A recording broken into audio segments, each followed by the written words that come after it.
Next up on the list is the Washington Nationals. The Nationals last year went 71-91, very easily last place in the National League East, in part because the National League East was so good, and in part because the Nationals were not. But I think they defied expectations.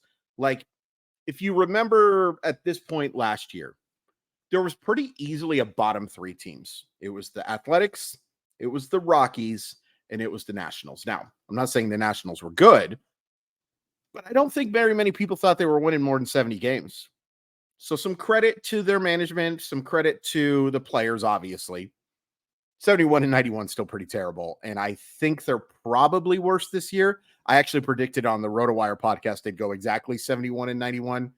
But on paper, this is certainly one of the worst teams in baseball. Their rotation is probably one of the strengths. You look at MLB.com, and their projected rotation right now is Patrick Corbin, Josiah Gray, Mackenzie Gore, Trevor Williams, Jake Irvin, and they also have Jackson Rutledge and Yoan Adon competing for a spot. We'll see. Patrick Corbin may get the chance to be the number one starter because of veteran status, but he is nowhere near the best starter on that team. I would say the best starter on that team is Mackenzie Gore. Certainly the most talented and some real flashes of brilliance. He has to show more consistency, but I think it's worth pointing out. This was a guy who was at one point the top prospect, pitching prospect in baseball, one of the top prospects in baseball. And I don't want to say the word yips, but he had a version of the yips and had to redo the delivery, like from scratch, got sent down to expanded spring training so that he could do it. And the results have been pretty good since. Not great. There are still issues with command, consistency with his secondary offerings. Getting ahead with the fastball is going to be huge for him, something that he hasn't done on a consistent basis. But the stuff is there. The stuff is there for him to be a top of the rotation starter. And Josiah Gray, I think, is going to be a strong mid-rotation arm for a long time, too. Has a higher floor, I think, than Gore. Not quite the same ceiling. Trevor Williams is fine. Jake Irvin, okay. Jackson Rutledge, I think, is actually more talented than both those guys, and I think they'd love to see him making starts for them by the end of the year. Yoan Adon, to me, is a bullpen guy. And Patrick Corbin, at one point, really good. Not really. Not really anymore. Can be a real jerk. Time could be a real jerk indeed. I think the bullpen's actually okay here. Hunter Harvey is an arm, like for you fantasy guys, I'd be looking to grab in the late rounds. I think he's going to end up being the closer, and the stuff is there for him to be a really good option there. Now, are the Nationals going to win a ton of games? Obviously not, because of what we're talking about here. But still, I think he has a chance for those 30 saves, and with a solid ERA and a solid enough whip. Kyle Finnegan might get the first crack at it, but I think is a solid setup guy. Tanner Rainey, when healthy, has looked pretty good. Now, command is a huge issue for him. But the stuff to be successful, heck, we saw what he did in the postseason for them 4 years ago. Boy, we got to do a little bit of sidetrack here. So much talent on that Nationals team, and it's just gone. It's gone. There's some interesting young players on this team, and there's some really nice prospects. But man, the difference between this team and a team just 5 years ago that had Trey Turner and Juan Soto and Max Scherzer and a bunch of other really talented dudes, it's just gone. Quite the rebuild. And it's, I would be frustrated if I was a Nationals fan, knowing how good they were 5 years ago with good young players, not guys who were, Scherzer's older, but still has a chance to return in July and be a strong starting pitcher. Juan Soto, one of the best young bats in baseball. Even with Trey Turner having a disappointing year last year, you think they'd prefer to have him? I think so. But this bullpen, Jordan Weems, Dylan Floro, Thaddeus Ward, a Rule 5 pick from last year, there's some talent. I don't think it's a great bullpen, but I think it's okay. And Hunter Harvey could change that. If he can stay healthy and throw enough strikes, I think Hunter Harvey has a chance to be a upper echelon reliever. Keibert Ruiz at catcher, still waiting for that breakout season, but solid. It's a solid starting backstop, a top 15 catcher. I'd probably rather have the piece that they traded for him, same for Josiah Gray, all due respect. Keibert, excuse me, I think is a solid backstop who has a chance to be a top 10 catcher someday. But for now, he's in that top 15, top 18 range. Nothing wrong with that, but hasn't quite lived up to the hype. So this is interesting, by the way. They have Joey Gallo listed on MLB.com as the starting first baseman and starting left fielder. Pretty good range, but I don't think that's going to happen. It's worth pointing out that Joey Gallo is still only 30 years old. I can't give up on him. See? Somebody squeaked a ball. You may have heard it, you may not have, but they believe in Joey Gallo too. My dogs believe in Joey Gallo, figuratively and literally. My dogs believe in Joey Gallo.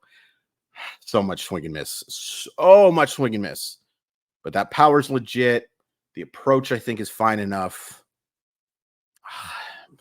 Prove me right, Joey Gallo. I think the middle infield for the Nationals, if the starting rotation isn't the strength, might be.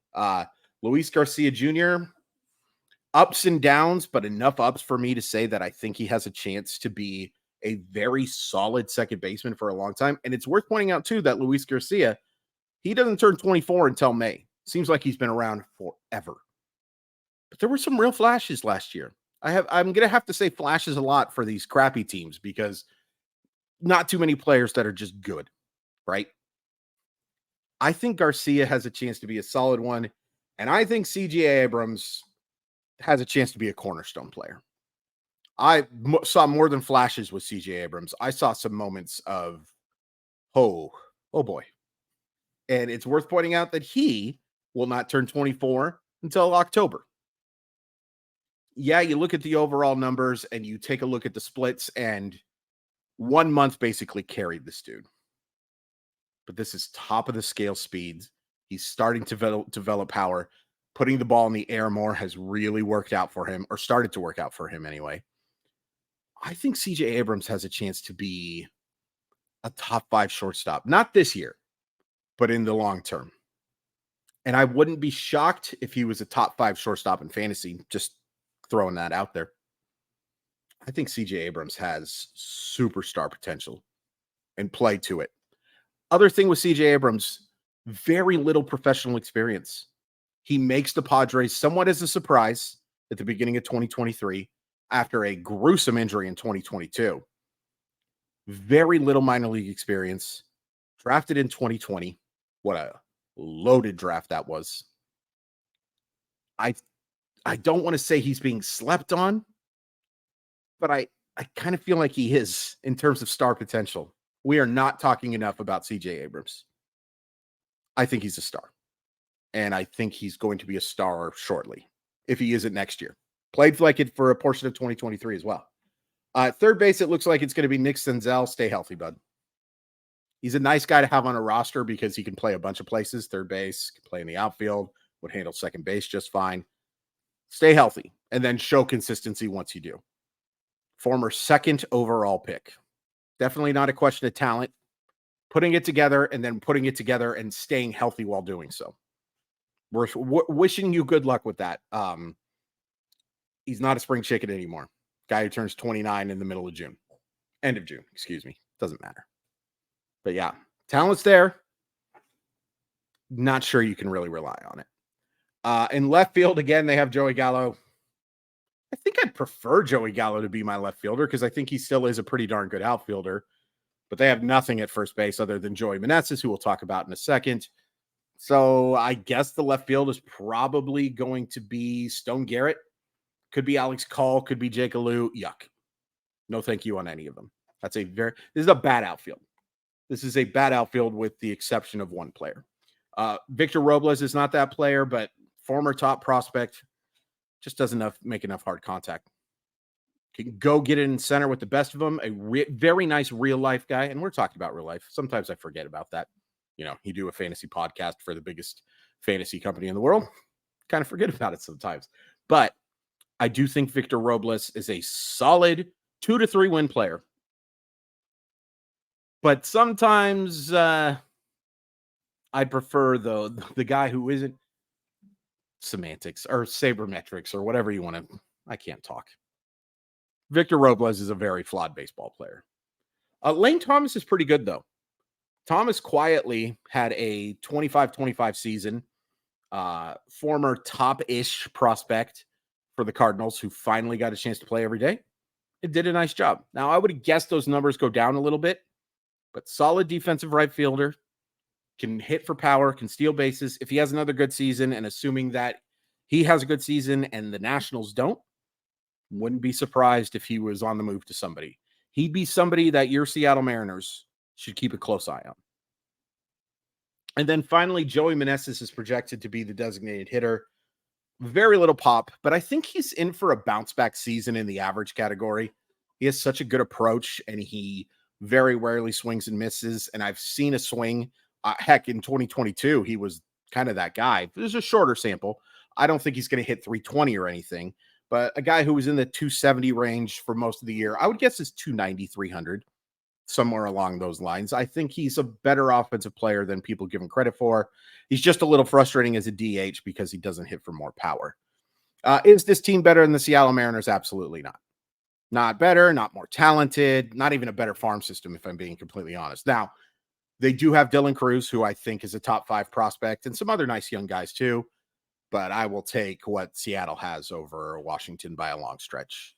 The only thing Washington has is a World Series championship, and Seattle Mariners don't. Oh, I made myself sad. But Seattle's depth's better, the rotation's better, bullpen's better, lineup's way better. This is not a good baseball team. They've got some young pieces. There's a chance for them to develop into a contender if they are aggressive in the next couple of off seasons.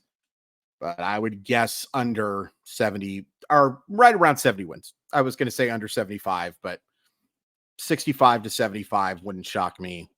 A lot of things would have to go right. It would take Mackenzie Gore developing into an ace this year, Josiah Gray being like a solid 2, Victor Robles putting stuff together, Joey Gallo staying healthy.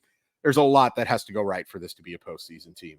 Do you agree? Do you disagree? Do you hear my dog snoring in the background? Just let me know. And please hit like and subscribe. I really appreciate it. If I'm being honest with you, these videos have not done great. There's only been 2 of them, but make this worth my time, guys. Come on. Please. Thank you. And tomorrow we'll have another team preview, and we will also take a look at the Mariner infield. That'll be fun. Talk soon. Bye.